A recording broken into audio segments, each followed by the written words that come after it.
Hi everybody, I hope that you're having a good Saturday.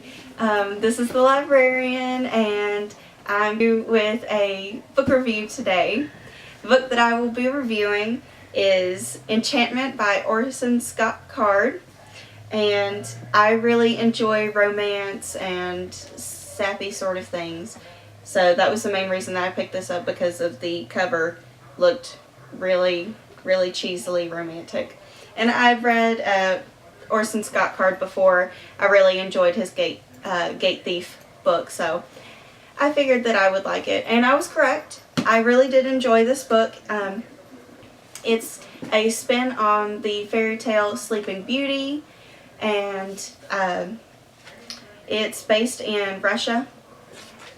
Or at least most of it is in Russia. It starts out with this boy named Ivan, who's a city boy.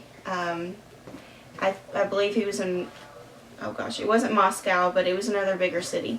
And his father did something that threw his life into turmoil, and he didn't really understand it at the time. And so he has to stay with his cousin for an extended period of time. Well, in order to cope with his cousin being out in basically the middle of nowhere, he has a huge farm and everything, and so city boy farm doesn't really go together very well. So in order to cope, he picks up running, and he runs every single day, and he'll come home. And then one day he ran and he decided to go exploring in these woods that he passed by almost every day. And in exploring in the woods, he comes to this clearing that's perfectly round, and in the center of it is this woman laying on a pedestal, which of course is really odd. And so he walks to the edge of, because the way it is there's this big clearing, and then there's a pit that's full of leaves, and then the woman's in the middle of this pit. So he walks to the edge of the pit to try to get a closer look of this woman, and all of a sudden all of the leaves start surging forward at him. And of course that's terrifying, and he's a young boy, so of course he ran away. Well, his family eventually moves to the United States. He grows up, he goes to grad school, and he follows in his father's footsteps as a literature scholar, which personally I love. And he's doing his thesis on Russian fairy tales. So he's looking into a bunch of these fairy tales and this, that, and the other. And of course there's only so much that you can do in the United States when you're doing something like Russian fairy tales. It's better to go directly to the source. So he's engaged to this woman, and he's like, I have to do this in order to finish up my thesis, and then we can get married when I get back. And she's perfectly fine with it. And so his mother tells him to be safe, like any mother would, whatnot. And he goes over there, and he finishes doing all of his research, goes over for months and months and months, going over manuscripts and this, that, and the other, and he's just about finished all the research. He just needs to put it together. But before he goes back to the United States, he still has that incident in the back of his mind of the clearing with all the leaves, and the rational portion of him wants to say that, oh, he was just making it up, it was just a child's imagination sort of thing. But there's a little bit of him that really wants to go back and find out what in the world that was. But he goes back to the forest, and after all of this time, and he discovers that no, it wasn't just a made-up childish thing. No, that woman actually is laying there on the pedestal. And so he doesn't run away this time when all the leaves and whatnot come rushing at him.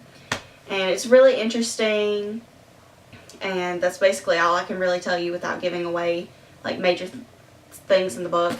But there's time travel involved, and since it is Russian fairy tales, one of the bigger Russian fairy tales is Baba Yaga, which, for those that don't know, she's like a big witch over there, and there's a bunch of stories, and it's really interesting how they incorporate her into this story. And just some of the hijinks and stuff that go on, it's really funny, and I really enjoyed it. Although the woman in the book, her name's Katerina, she drives me up the wall for half of the book, I guess, because she's just stupid. Like, well, she's not really stupid. She's just mean. She doesn't really think about how Ivan feels. And until, of course, she's put into a similar situation. And then she's like, oh, crap, I've been really mean to this guy this entire time.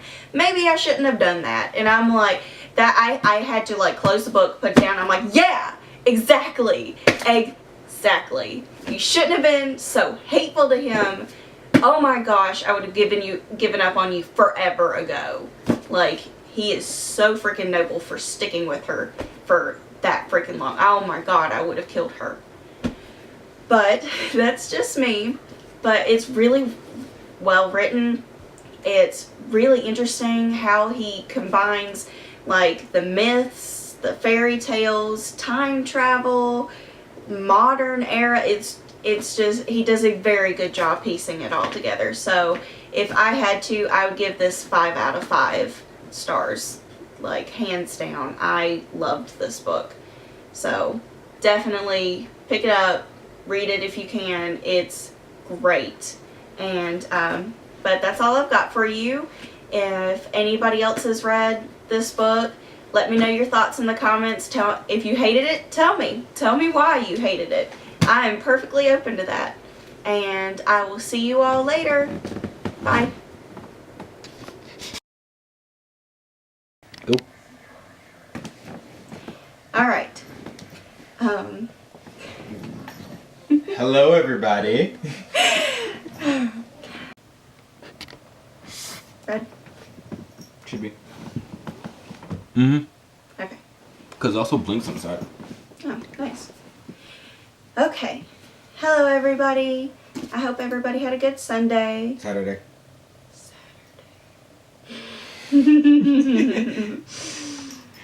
We're just gonna... Let's just not do that one. That's